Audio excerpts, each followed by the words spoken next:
Bonsoir, bonjour, selon le moment de la journée où vous regarderez cette vidéo en différé. Oui, je sais, j'ai manqué à l'appel dimanche dernier et en fait, nous avons été visiter la fameuse exposition, donc Real Bodies, avec les corps là, qui ont été conservés d'une manière assez spectaculaire. Et, ben, ça m'a pris toute l'après-midi, hein, puisque j'ai quitté chez moi à 13 heures et je suis rentrée à 20h30. Et en général, c'est le dimanche après-midi que je prépare mes vidéos, que ce soit les directs ou les différés. Et du coup, j'ai loupé un épisode. Et en plus, durant la semaine, ceux qui me connaissent savent que j'ai parfois tendance à avoir des migraines, même s'il me reste plus grand-chose de ma fibromyalgie, les migraines subsistent encore de temps en temps. Et cette semaine, c'était une semaine avec un jour et demi de migraine, donc un jour et demi de perte de travail et ça fait beaucoup dans un planning serré. Donc voilà, je tiens à m'excuser, mais je suis là, c'est ça le principal, en pleine forme. J'espère que vous allez bien aussi. Alors j'ai quelques petites questions à évoquer et des choses à partager avec vous, des choses qui sont un peu personnelles, mais surtout en lien avec les cours de naturopathie, nutrition et écologie. Alors, je vais mettre en route comme je fais d'habitude le diaporama.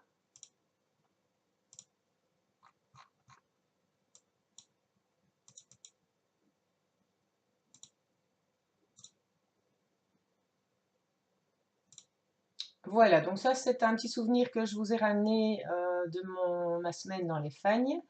Donc je vous rappelle que je suis partie dans les Fagnes la première semaine de mars, fin février, début mars, et qu'il a fait magnifique toute la semaine. J'ai eu un temps merveilleux, ça m'a permis de faire des balades exceptionnelles sous le soleil, de lire au soleil, bon, bien habillée, puisque c'était la semaine la plus froide.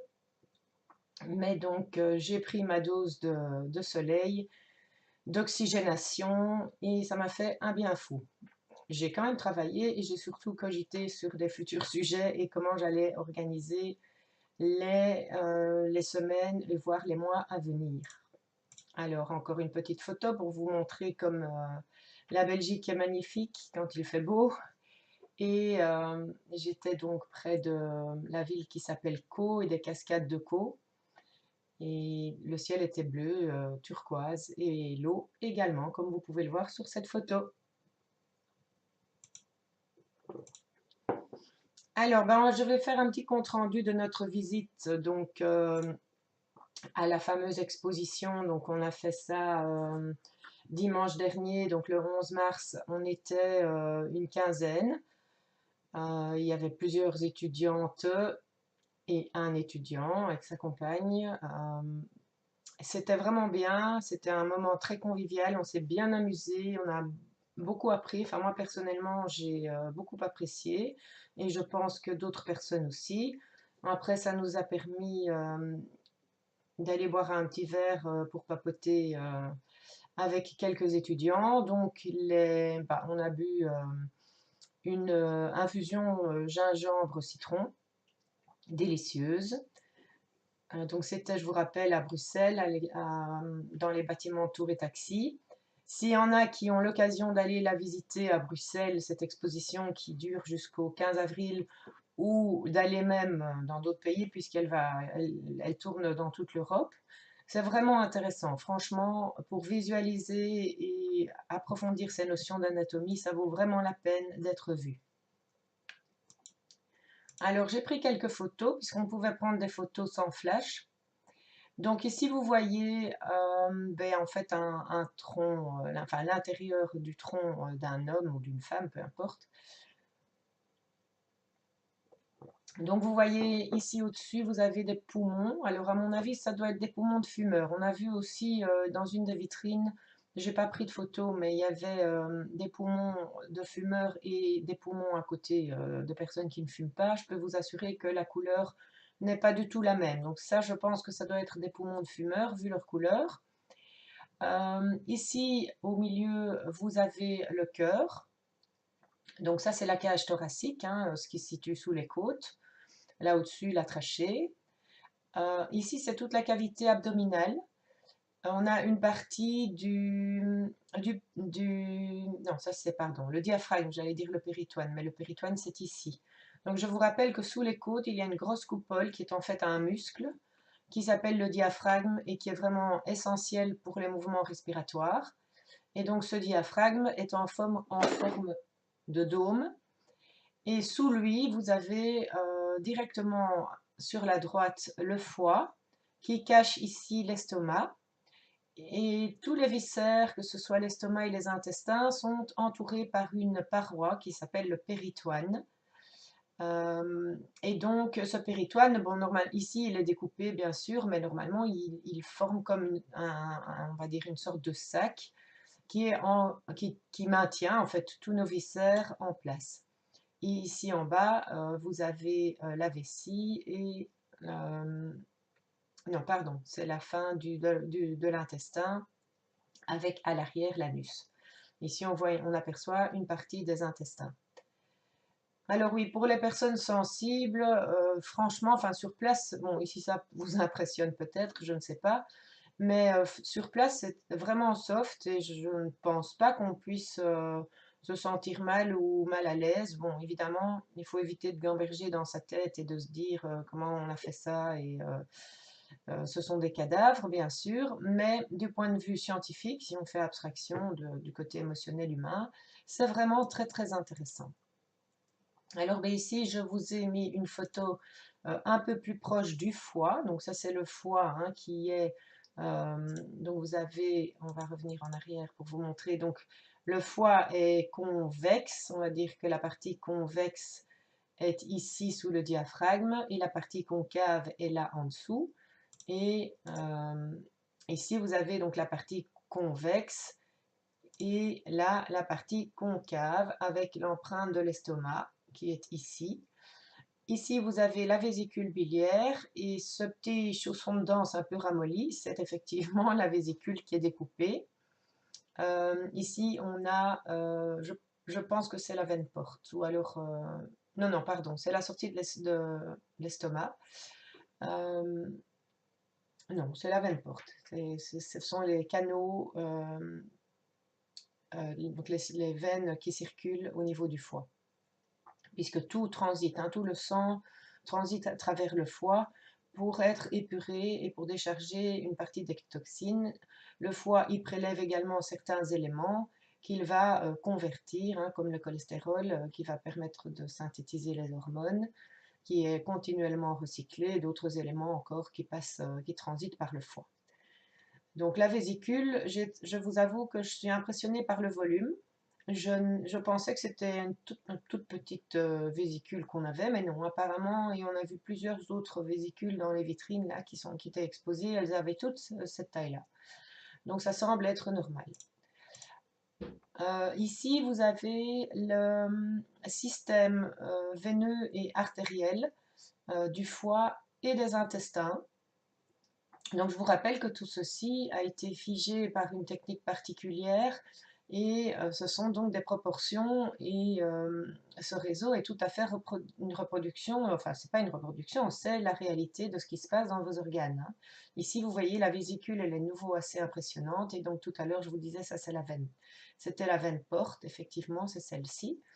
Donc tout ce qui est système veineux et artériel au niveau des intestins c'est ceci.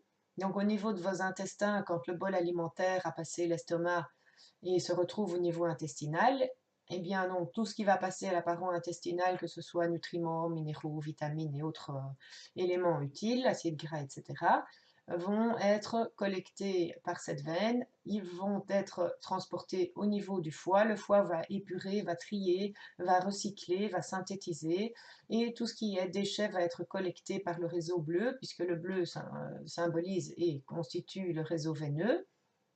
Il va donc, le réseau veineux est donc retransporté vers les organes émonctoires, c'est-à-dire intestins et les reins. Bon, ici on est centré sur les intestins et sur le foie, les reins n'apparaissent pas ici. Mais donc vous voyez quelle complexité représente ce système veineux et artériel de simplement deux organes, hein, intestin et foie. Alors ceci, c'est toujours les canaux du foie, mais ce ne sont plus les canaux veineux ou artériels, ce sont les canaux biliaires. Donc je vous rappelle que les cellules hépatiques sécrètent de la bile, que cette bile est collectée par cet ensemble de canaux que vous voyez là, qui ressemble à un bel arbre enneigé.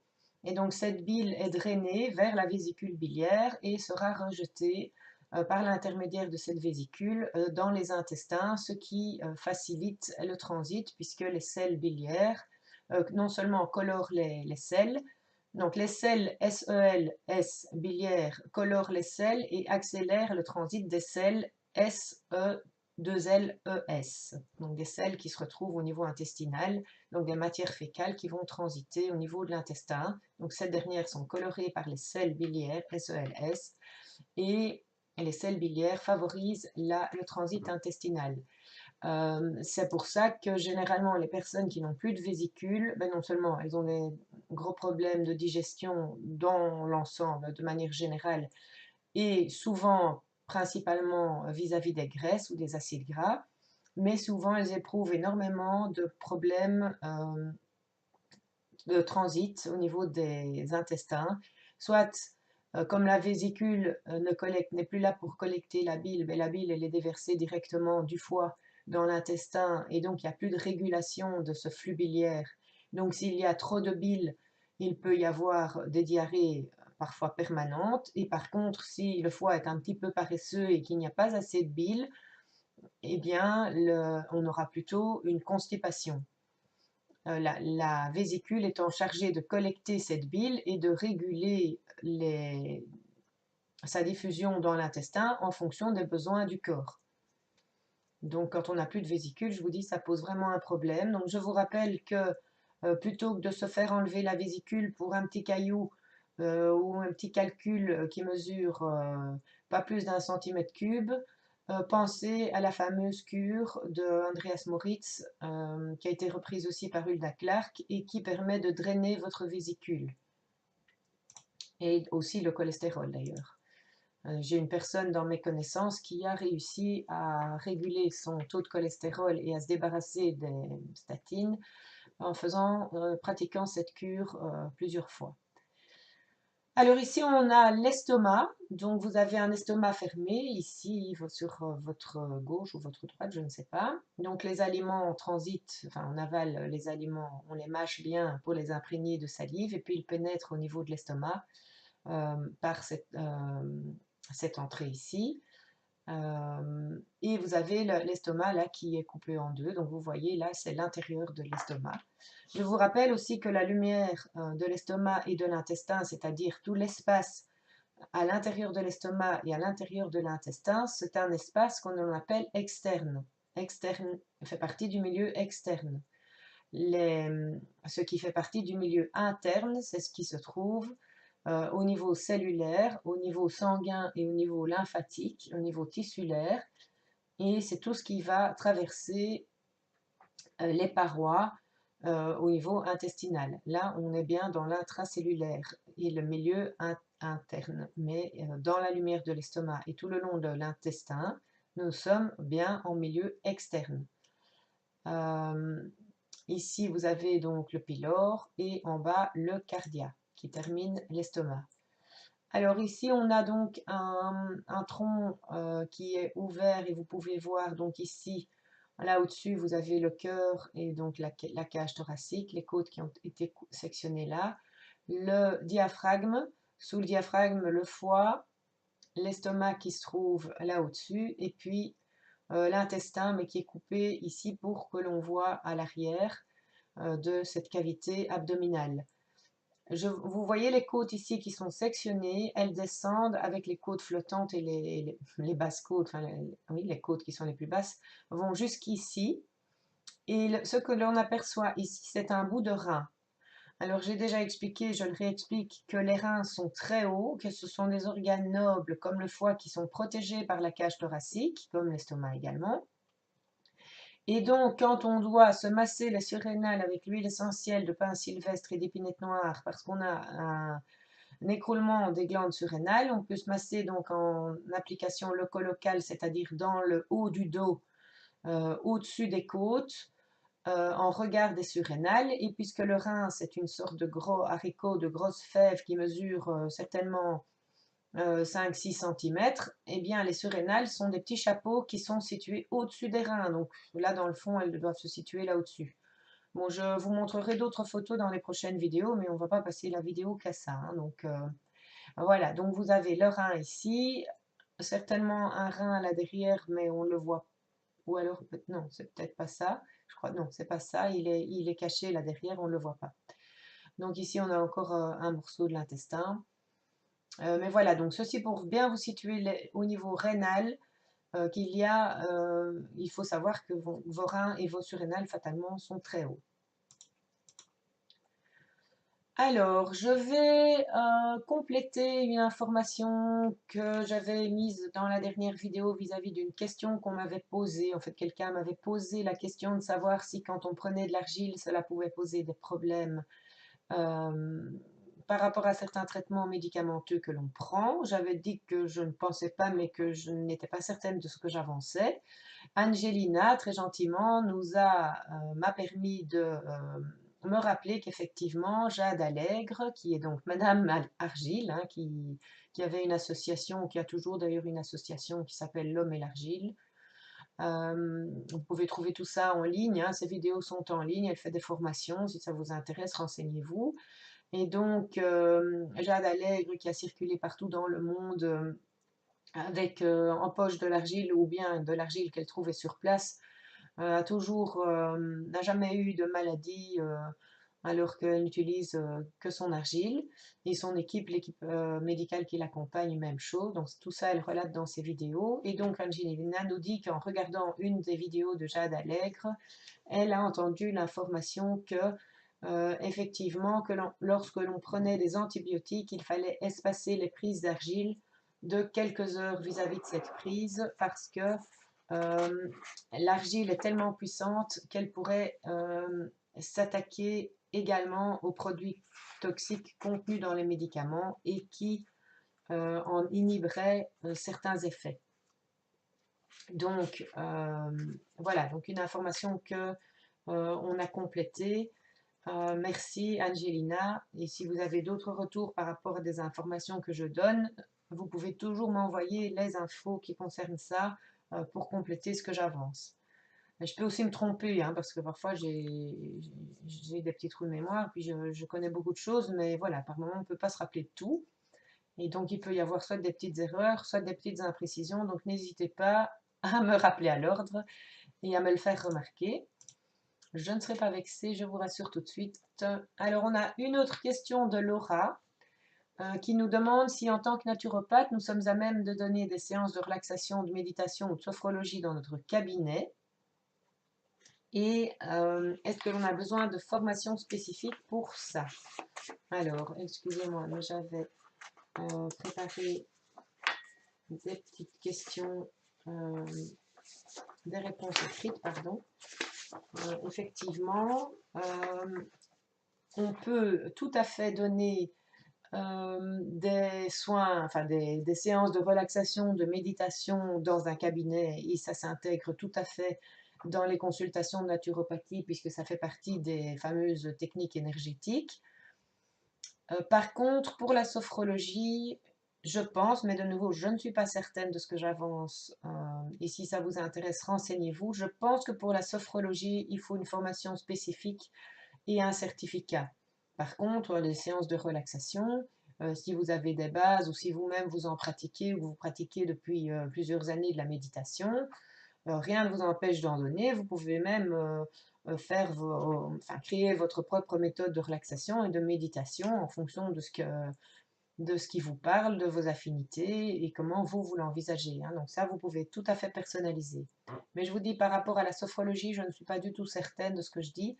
Mais là, je dirais, il y a bien 80% de chances qu'il faille une formation. Alors, je vais revenir près de vous.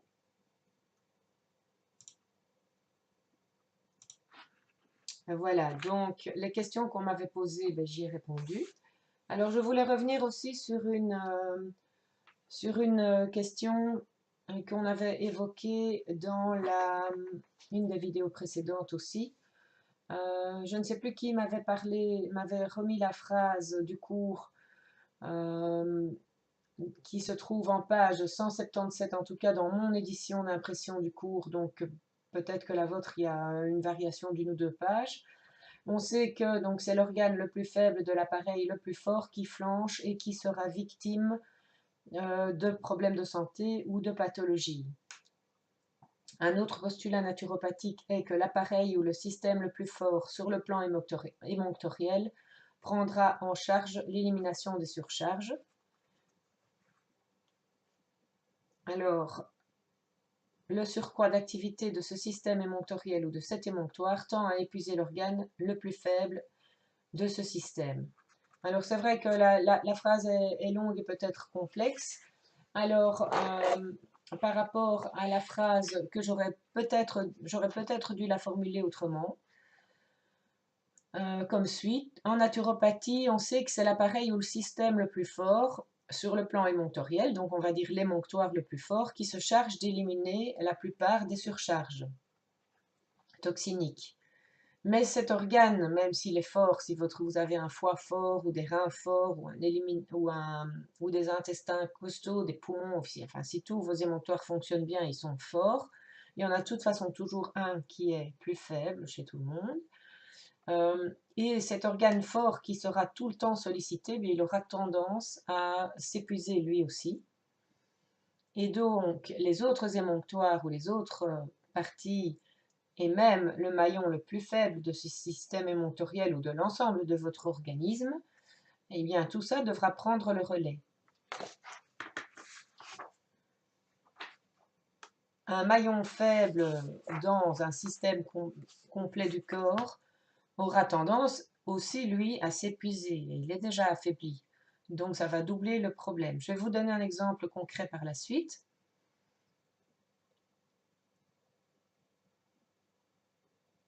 Donc, le maillon faible s'épuisera, mais l'organe fort, le plus fort, s'épuisera à la longue également à force d'être trop sollicité. Alors, voilà, j'ai réfléchi à un exemple vraiment concret qui va vous permettre de mieux comprendre. Par exemple, si quelqu'un a des petits problèmes de peau, on va dire qu'il a une peau fragile, et ces problèmes, il n'a pas de gros problèmes, on va dire qu'il a un petit bouton de temps en temps, un petit peu d'acné quand il était adolescent, et son foie travaille bien, ses intestins travaillent bien, donc tant que le foie et les intestins fonctionnent correctement, tout va bien. Prenons l'exemple, cette personne se fait opérer, il subit une anesthésie locale, une anesthésie générale, pardon. Bien là, il y a des doses anesthésiques, des doses d'antidouleurs, des doses sans doute, allez, comment on dit, des médicaments pour relaxer, anxiolytiques, voilà, je cherchais le mot. Tout ça va surcharger son foie, surtout s'il n'a pas l'habitude de prendre des médicaments et qu'il a l'habitude de soigner naturellement, il sera encore plus fragile. Et donc, son foie va être un petit peu mis à mal, pour peu qu'en plus, après l'opération, pour éviter les infections, on lui prescrive des antibiotiques. Et voilà, ce seront les intestins et la flore intestinale qui vont encaisser le coup, puisqu'on sait très bien que les antibiotiques tuent le biote intestinal, et donc vous allez déséquilibrer, cette personne va avoir un gros déséquilibre au niveau non seulement du foie, de par les produits toxiques que l'on lui a injectés ou fait avaler, mais aussi un gros déséquilibre au niveau de l'intestin dans sa flore, puisque les antibiotiques vont déséquilibrer cette flore. À ce moment-là, ce monsieur qui n'avait pas eu de gros problèmes de peau, enfin ce monsieur, je dis un monsieur, mais ça pourrait très bien être une femme, qui avait une peau fragile, donc on va dire un émontoire peau peut-être un peu affaibli, et bien du fait que l'intestin qui fonctionnait très bien et le foie qui fonctionnait très bien chez lui, qui vont s'affaiblir, eh bien c'est la peau qui va prendre le relais. Et la peau, ben, qu'est-ce qu'elle va faire? Soit il va avoir des grosses poussées d'acné, soit il va développer un eczéma, soit un psoriasis, enfin quelque chose au niveau de la peau, ou de la coupe rose, ou une dame, ça va être sous la peau, ça peut être la cellulite qui va commencer à s'accumuler, parce que l'organisme tente d'éliminer par quelque part et n'y arrive pas. Donc, le même schéma peut se reproduire avec une crème à la cortisone que l'on applique sur la peau. Si par exemple vous avez tendance à légèrement éliminer par la peau, ou même plus, avoir un eczéma important ou des boutons, acné et autres quand vous êtes plus jeune, ou même parfois quand on est plus âgé, eh bien les bons dermatologues vont vous conseiller d'appliquer sur cet eczéma ou sur ces boutons ou sur cette acné une bonne crème à la cortisone. Qu'est-ce que fait la crème à la cortisone?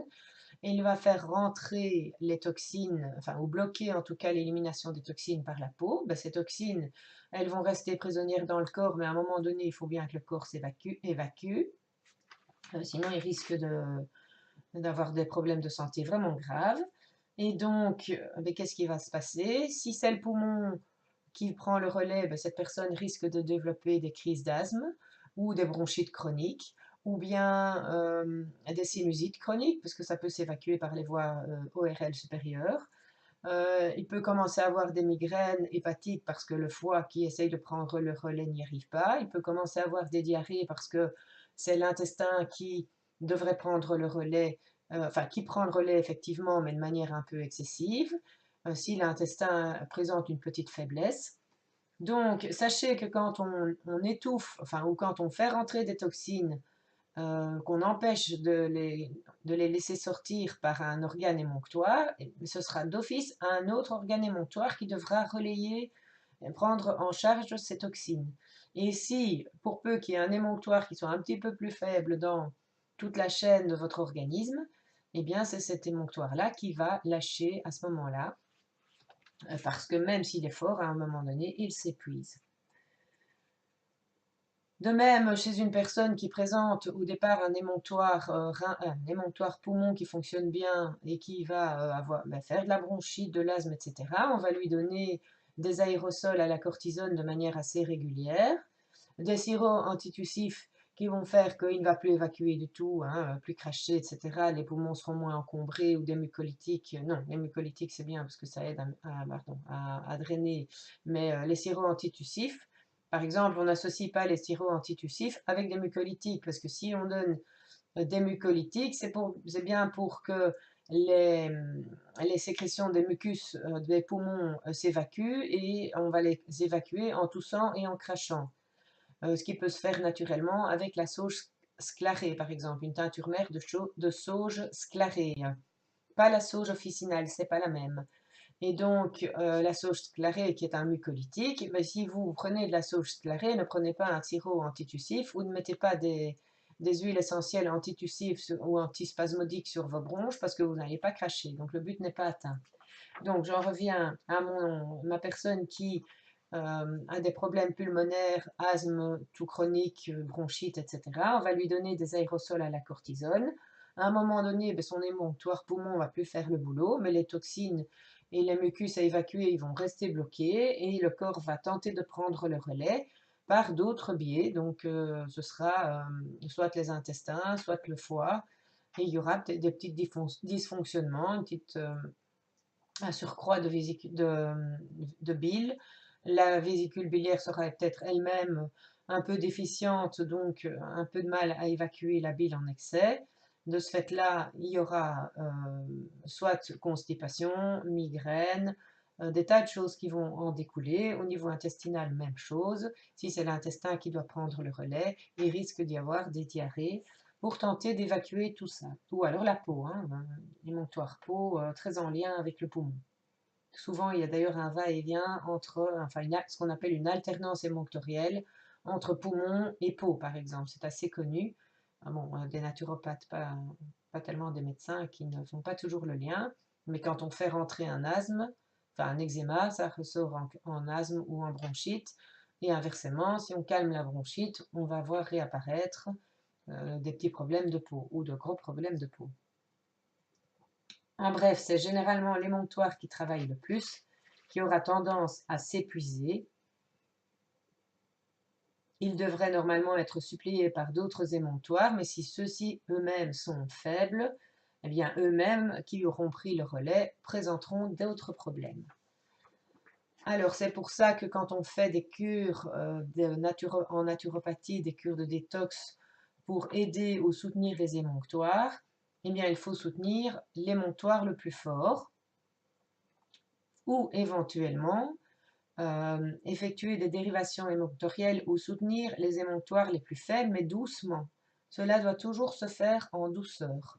Jamais brusquer les choses.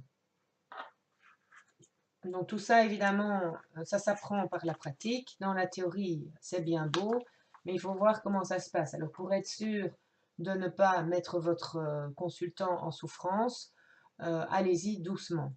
Il vaut parfois mieux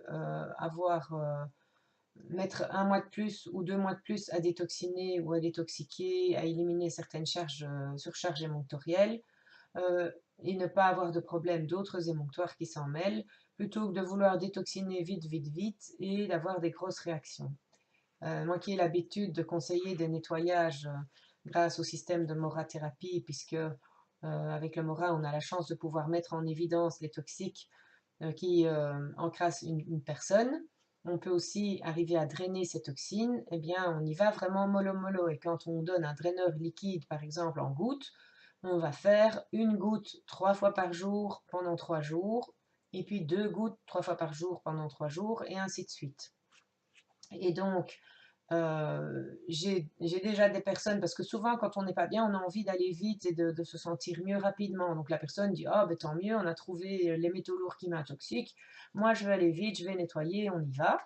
Et puis à la place de prendre une goutte 3 fois par jour pendant 3 jours, elle se dit, oh, moi je vais passer directement à 5 gouttes 3 fois par jour. Et puis là on appelle le naturopathe 3 jours plus tard, oh ben, j'ai une diarrhée d'enfer, qu'est-ce qui se passe? Ou bien je viens de déclencher une crise d'eczéma alors que ça fait des années que je n'en avais plus, ou bien une grosse migraine avec vomissement alors que j'en avais jamais eu ou plus du tout eu pendant des années. Eh bien tout ça, ce sont des crises de détoxination. Bon, c'est connu en naturopathie, mais on essaye d'alléger, même si elles existent. Quand on y va doucement, ces crises d'élimination sont supportables, mais quand elles viennent comme ça d'un coup sec et trop rapidement parce qu'on a voulu aller trop vite dans le drainage, c'est franchement désagréable. Et après, on va peut-être vous dire que c'est vous le mauvais naturopathe, alors que vous avez juste fait votre travail, mais simplement que la personne elle-même n'a pas respecté vos consignes. Ça, il faut être prudent aussi.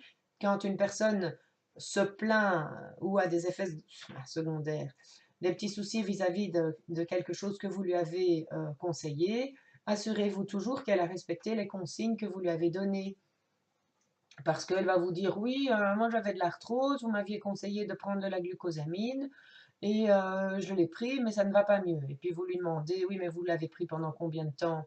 Bah écoutez, j'ai commencé mon flacon, et puis ça allait un petit peu mieux, alors j'ai arrêté, je n'ai pris qu'un mois, et du coup, bah, j'ai de nouveau mal, et ça ne fonctionne pas. Ben non, 1 mois de glucosamine pour reconstituer le cartilage, c'est beaucoup trop peu.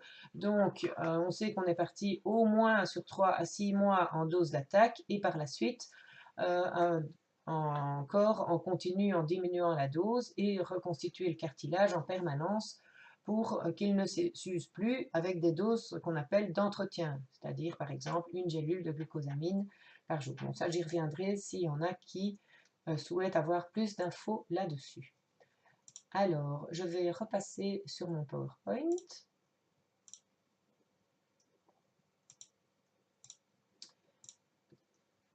Je vous rappelle, enfin non, je vous rappelle ou je vous dis, parce que je ne sais pas si vous êtes au courant, si vous avez lu mes messages ou pas. Donc ça a été publié sur la plateforme des étudiants et sur mon Facebook. J'organise dimanche prochain, donc le 25 mars, une vidéoconférence participative par Skype. Donc j'appelle ça table ronde échange. Pendant 2 heures et demie, on va pouvoir échanger des protocoles d'aide aux soins naturels. Vous allez pouvoir me poser des questions-réponses précises, enfin me poser des questions plutôt et j'y répondrai de manière précise sur des cas de clients qui pourraient vous consulter. Je vous ai dit dans des vidéos précédentes que je n'expliquerai pas ça en ligne en direct. Voilà, je réserve ça à des vidéos un peu plus privées, on va dire. Euh, voilà, par prudence. Je ne suis pas paranoïaque, mais par prudence. Donc cet après-midi-là, vous pouvez participer en vous inscrivant par mon site internet et en payant la somme de 32 € si vous souhaitez acquérir le book, c'est-à-dire le fascicule d'aide aux soins naturels qui fait à peu près 180 pages hein, avec des protocoles de soins, des adresses de labo, du matériel où vous pouvez vous fournir du bon matériel, etc. Tout ça est mentionné dans ce book d'aide aux soins naturels. Si vous souhaitez juste participer sans acquérir le book, c'est possible également. Et là, je demande une participation de 20 €. Donc cet après-midi vous permettra de compléter vos formations, d'échanger avec d'autres étudiants, puisque par Skype, on arrivera à tous se voir. Ça nous permettra de mettre toutes nos connaissances en commun. Hein. Même vous, vous avez des tas de connaissances que vous pouvez m'apporter, que moi je n'ai pas toujours, et vous pouvez faire partager ça à d'autres étudiants qui suivent le même cursus que vous. Voilà. Si vous vous inscrivez, pensez à payer vos places rapidement parce que je ne sais pas si je veux augmenter le nombre, mais cette fois-ci, comme c'est une première expérience, je vais limiter la participation à 10 personnes. Et donc, 10 personnes, on y est vite parce qu'en plus, il y a déjà 6 personnes qui sont inscrites. Donc, si ça vous intéresse, allez-y, inscrivez-vous et dites-moi si vous faites le virement un peu en dernière minute, envoyez-moi une preuve de paiement comme quoi vous avez payé pour que je puisse vous contacter par Skype le moment venu.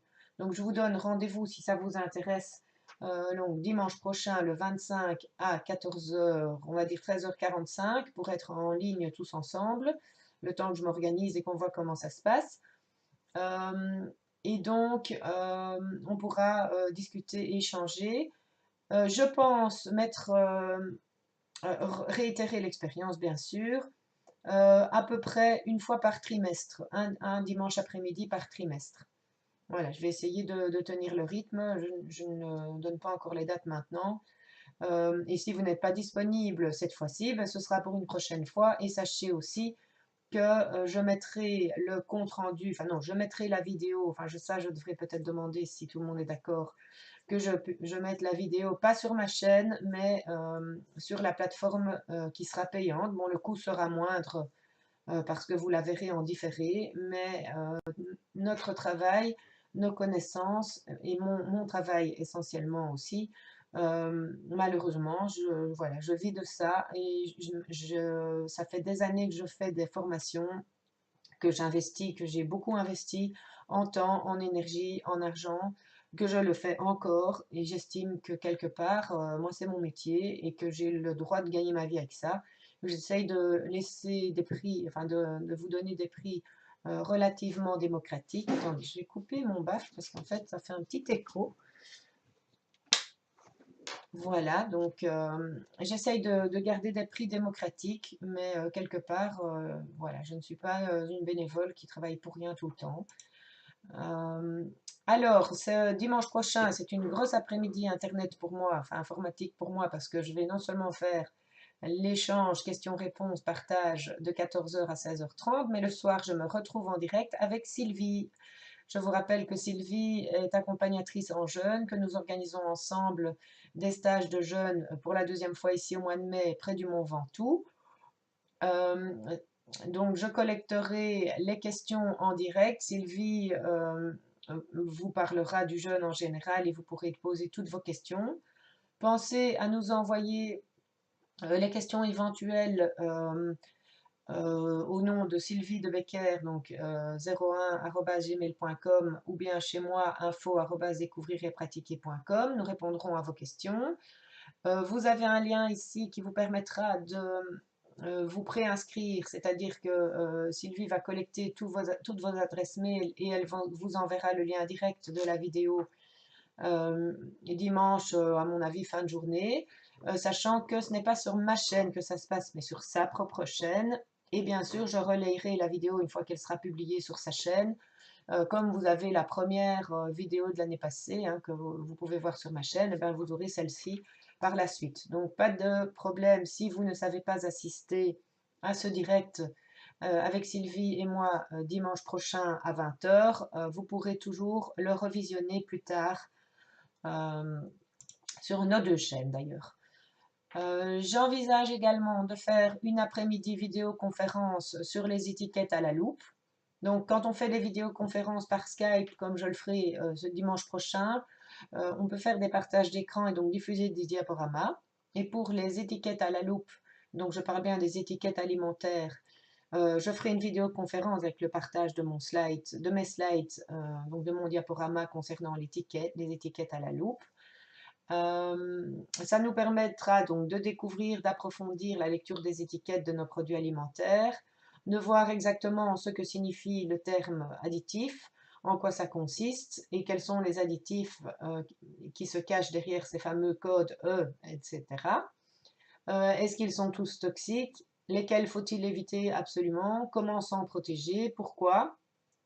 Et quels sont les additifs éventuellement présents dans la filière biologique. Alors, la participation, non, la participation n'est pas de 25 €. C'est une information qui reste des conférences que je donnais chez moi. Donc, ne tenez pas compte du prix qui est marqué là. Je pense que normalement, ce sera 15 € pour 2h30. À mon avis, bon, je déborde toujours un petit peu, hein. Je vous dis 2h30 pour une conférence chez moi, c'est assez exceptionnel, c'est plutôt proche de 3 heures. Donc, ce sera vraisemblablement 15 €, mais je dois encore décider du prix parce que je vais faire comme pour la vidéoconférence ici de ce dimanche 25. Je vais combiner cette vidéo avec, enfin ce diaporama et cette vidéoconférence à laquelle vous pourrez assister sur les étiquettes à la loupe avec le dossier papier qui s'y rapporte. Donc ça, je reviendrai plus tard vers vous parce que de toute façon, je n'ai pas encore arrêté de date au mois d'avril pour le faire.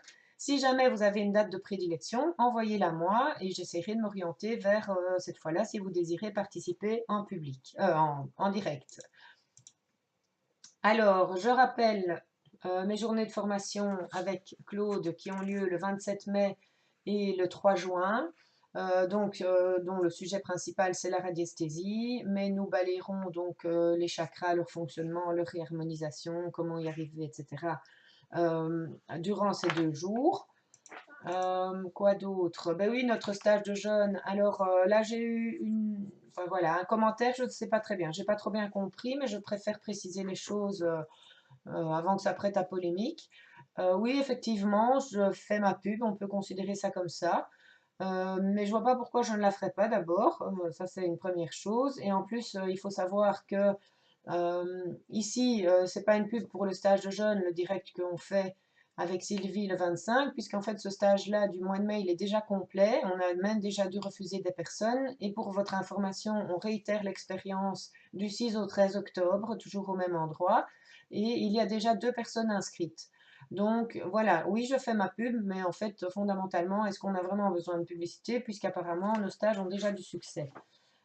Il faut savoir, comme je l'ai dit tout à l'heure, que euh, oui, voilà, moi j'essaye de rendre mes cours vivants, de les rendre attrayants. Attendez, je vais terminer ici, je vais vous expliquer pourquoi ma publicité. Je vous rappelle aussi notre stage de naturo avec Lily dans le nord de la France le 3, 4 et 5 juillet. Près de Lille, hein, donc nous serons à 35-40 km de Lille, même chose de Valenciennes, de Lens, de Arras et de Tournai, et à 10 km de Douai dans un magnifique gîte. Donc si vous voulez participer, allez voir sur mon site internet, tout est marqué, et vous pouvez éventuellement me demander les détails par mail, je vous les enverrai. Voilà déjà un petit aperçu. Donc normalement ce sera ça, il y aura peut-être des petites rajoutes. Voilà, il faut savoir que le matin, il y a aussi un éveil musculaire, on fera des ateliers de méditation, du chant des voyelles, on apprendra des méditations, J'amène sur place un bol d'air. Bon, malheureusement, le bol d'air, les séances, oui, je dois vous faire payer parce que oui, j'ai payé mon appareil et oui, je paye mon produit, le produit que je mets dedans. Donc voilà, c'est pas avec ça que je gagne ma vie, mais j'aimerais au moins rentrer dans mes frais quand les personnes l'utilisent. Euh, voilà, donc tout ça sera fait lors du stage. Il y a possibilité d'y participer soit en externat, soit en internat, comme vous le souhaitez, un jour, 2 jours ou 3 jours, à votre convenance.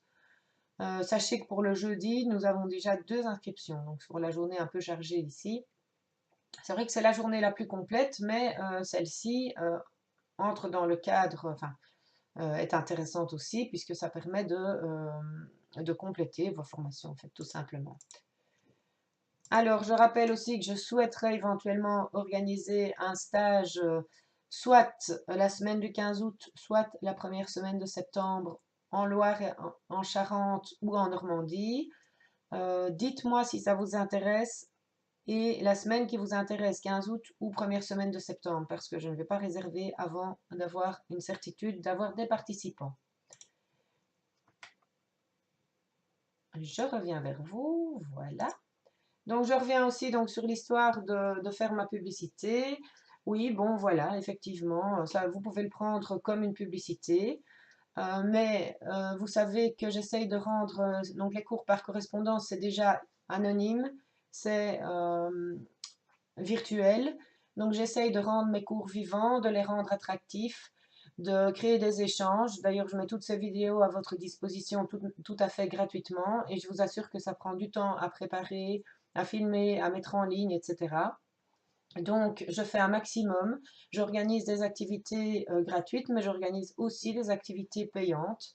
Comme je vous l'ai dit tout à l'heure, ça fait des années que je me forme, ça fait 30 ans que je me forme, que je cours par Mons et par Vaux, en France, en Belgique, pour rencontrer des personnes, pour collecter des informations, assister à des conférences, acheter des livres, que je collecte ça, que je rédige, que ça prend énormément de temps. Et voilà, c'est mon métier, oui, j'aime en vivre et je n'ai pas de problème avec ça. Je n'oblige personne à participer aux activités payantes puisque vous avez déjà des vidéos gratuites ici. Donc, ceux qui veulent se contenter de ça, c'est très bien. Ceux qui veulent venir aux activités que j'organise gratuites, c'est très bien aussi. Ceux qui veulent venir aux activités payantes, ils sont bien évidemment les bienvenus. Oui, quand il y a des activités, des journées ou des stages, il y a des dossiers que je dois faire imprimer, brocher, enfin relier, etc. Oui, ils sont payants. Désolée, ça me coûte, donc je rentre dans mes frais. Oui, il y a des planches illustratives des formations que je donne, comme celle-ci par exemple, où vous avez donc par exemple la névraxothérapie, bon ce terme n'est pas très joli, mais donc tous les soins du nez, voilà, mais ça c'est toutes des planches que j'ai faites moi-même, hein, que j'ai collecté les informations, j'ai scanné, j'ai fait plastifier, j'ai fait photocopier, vous avez également les planches des chakras comme ceci, avec tous les résumés. Ben voilà, ça demande, hein, ça à l'envers, un certain travail. Et donc voilà, je vous dis, je n'oblige vraiment personne à participer à ça, mais si vous avez l'occasion de le faire, voilà, c'est bienvenu pour vous.